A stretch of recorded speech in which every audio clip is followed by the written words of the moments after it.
नमस्कार, आप देख रहे हैं वीके न्यूज और मैं युधिष्ठिर उपाध्याय। पश्चिम बंगाल के विधानसभा चुनाव की तारीखों का ऐलान हो चुका है। 8 चरणों में होने वाली वोटिंग में पहले चरण के लिए 30 सीटों पर 27 मार्च को वोट डाले जाएंगे, जिसे लेकर तमाम राजनीतिक दल अपनी एड़ी चोटी का जोर आजमा रहे हैं। जब बीजेपी ने टीएमसी के किले को भेदकर भगवा फहराने का मन बना लिया है, तो ममता बनर्जी को एक के बाद एक झटका लग रहा है। ममता बनर्जी के सबसे करीबी नेता पार्टी छोड़ते हुए बीजेपी का दामन थामकर टीएमसी मुक्त बंगाल की मुहिम में शामिल हो रहे हैं, जिसने ममता बनर्जी के पैरों तले जमीन खिसका दी है। अब खबर है कि 4 और टीएमसी के नेताओं ने बीजेपी का दामन थाम लिया है। विधान नगर मेयर इन काउंसिल देवाशीष जाना के साथ आसनसोल के 3 पार्षदों ने पार्टी को अलविदा कह दिया है। बुधवार को इन सभी नेताओं ने राजधानी कोलकाता में बीजेपी की सदस्यता ले ली है। मंगलवार को ही 2 बार के टीएमसी विधायक जितेंद्र तिवारी ने भी टीएमसी का साथ छोड़ दिया था।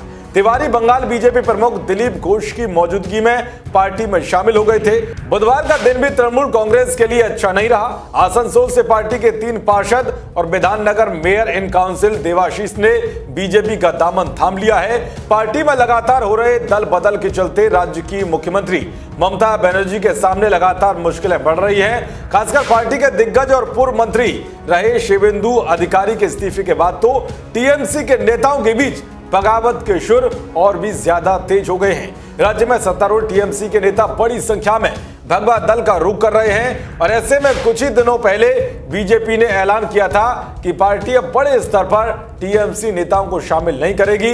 बीजेपी का कहना है कि वे राज्य में सत्तारूढ़ पार्टी की बी टीम नहीं बनना चाहती।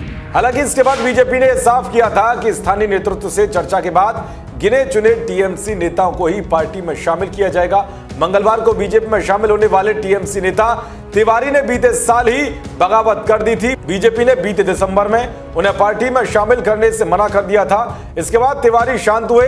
भगवा दल में शामिल होने को लेकर उनका कहना है कि मैंने बीजेपी इसलिए ज्वाइन की क्योंकि मैं राज्य के विकास के लिए काम करना चाहता था। तिवारी ने कहा है कि टीएमसी में रहकर पार्टी के लिए काम करना अब मुश्किल नहीं था।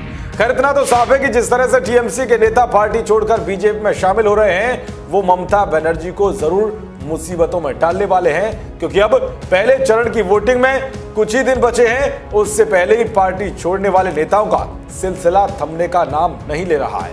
देश और दुनिया की तमाम खबरों को पाने के लिए देखते रहिए वीके न्यूज। नमस्कार।